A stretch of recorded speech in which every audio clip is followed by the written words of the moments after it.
3.28 million. And as Chair has just noted, the car park at UKC is now approved as per WMCA board on Friday. The design element of that will add 5.149 million to our commitments. SQW, who are reporting on the 5-year gateway, will be issuing a draft report 9th of October.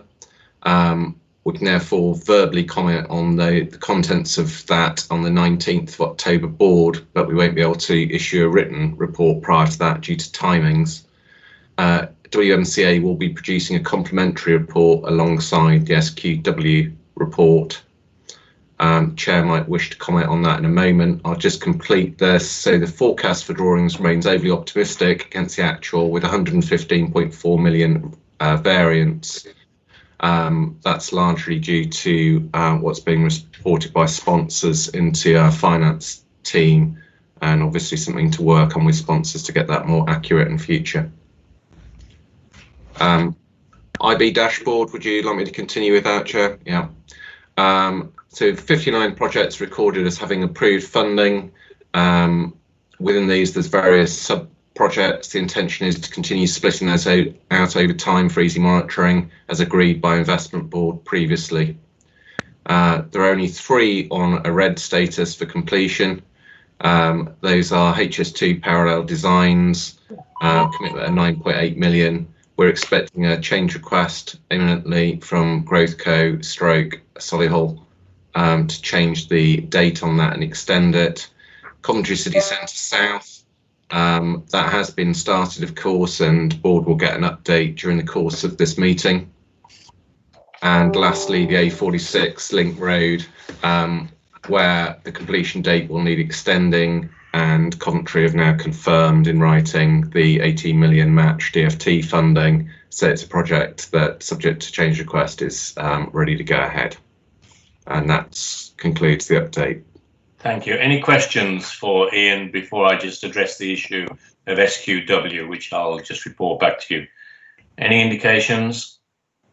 No indications. So I'm just going to pick up the SQW issue. As you know, SQW are reviewing our progress to report back to MHCLG and the 5-year gateway. So this is part of the gateway review. I'm being spoken to on Wednesday. Other people have been spoken to prior to that. The point that Ian makes is that they will be providing a report which will be submitted to MHCLG, which we can only comment on if it's factually incorrect. I think you will all recognise that that is the process. However, we do have an opportunity to respond with some form of complementary report, which in essence highlights what this board and the main board may be doing if there are elements and questions asked within the SQW report. Now, due to the timescales, we don't really have the opportunity as an investment board to go through that representation back in response to SQW. So having discussed this with Ian Martin this morning, the proposal is, which I hope the board will agree, is I will, through Ian and perhaps through Linda Horn if necessary, prepare a response on any specific items that need to be referred back and which would need to go to the board on the 19th of October. I also recognise that, just giving me the authority to do that is probably not what everyone would want. So I am prepared to take a couple of other people into that process, but we do need to move fairly quickly once SQW bring forward their report on the 9th of October. So can I have permission from the board to undertake that exercise on your behalf and perhaps identify a couple of people within this forum who may also wish to respond to add to the comments that we make back to SQW? Is that a fair summary of what we're asking for, Ian? I think it is, isn't it? Spot on, Chair. Yeah. Okay. So if I don't see any dissent, I don't see anything on the chat bar. I'll discuss with Ian Martin after this meeting who we're going to circulate that SQW response to, and then get it back quickly as we possibly can to take back to the full board on the 19th of October. I see no dissent to that proposal, so I'm accepting that that is a decision of the investment board going forward.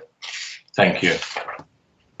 We therefore move on to the investment board dashboards.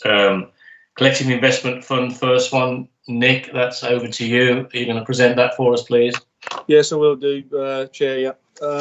So these are the usual dashboards, everyone. The SIF dashboard, the main update on that one is that we've had another investment repaid in August, which is page 34 on your electronic set of papers. If you see the SIF investments repaid, so the bottom one there is the Barbary Kingswood Lakeside. That has now been repaid. They've got an occupier on there, Allpack, a packaging company, which is substantially growing its business, so that's good news.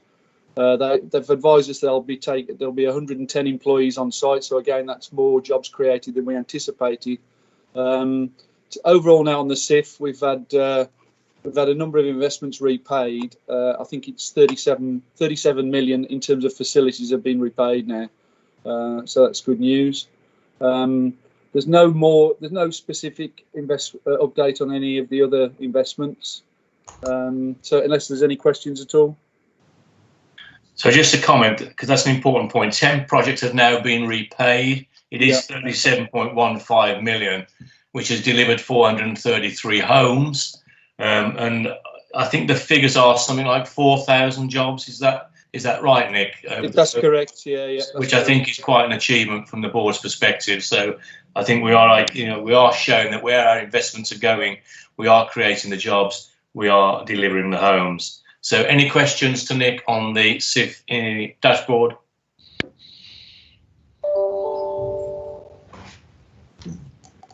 Tristram, have you indicated you want to ask a question? I can't quite.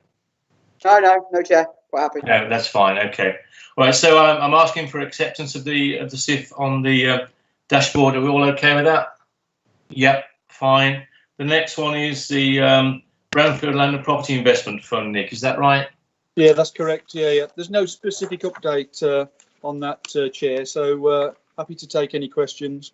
Okay. So it's as previously. Positive movement, gathering pace, and projects are being delivered. I think that's the oversight and general comment. So there's no real change. Any questions to Nick? Okay, none. And therefore we move on to the RIF, Revolving Investment Fund again, Nick. Yeah, these are residential investments, Chair. There's 4 investments to date. They're all proceeding on track, etc.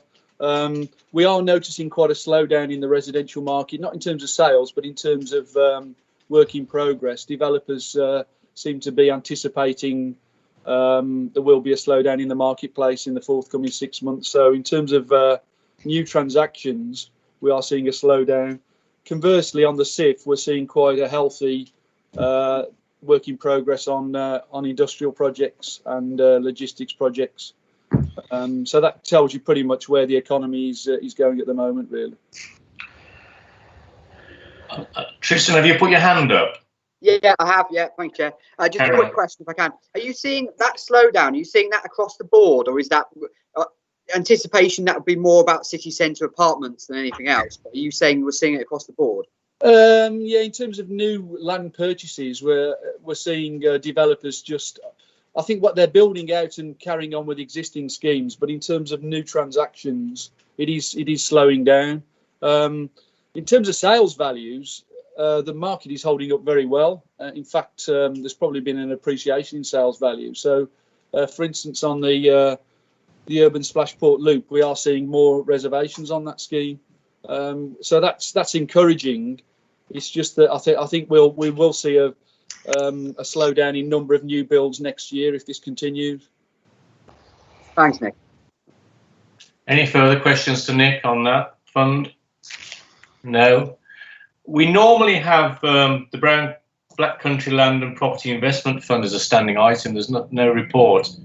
Carl, have everyone submitted it? It's in the private session, Chair. Oh, right. Okay, got that. Thank you. My fault. Okay, that's taken us through the public section of the meeting. I now exclude the press and the public in accordance with section 100A4 of the Local Government Act 1972. The press and public be excluded from the meeting due to consideration of the following items of business as they involve the likely disclosure of exempt information relating to the business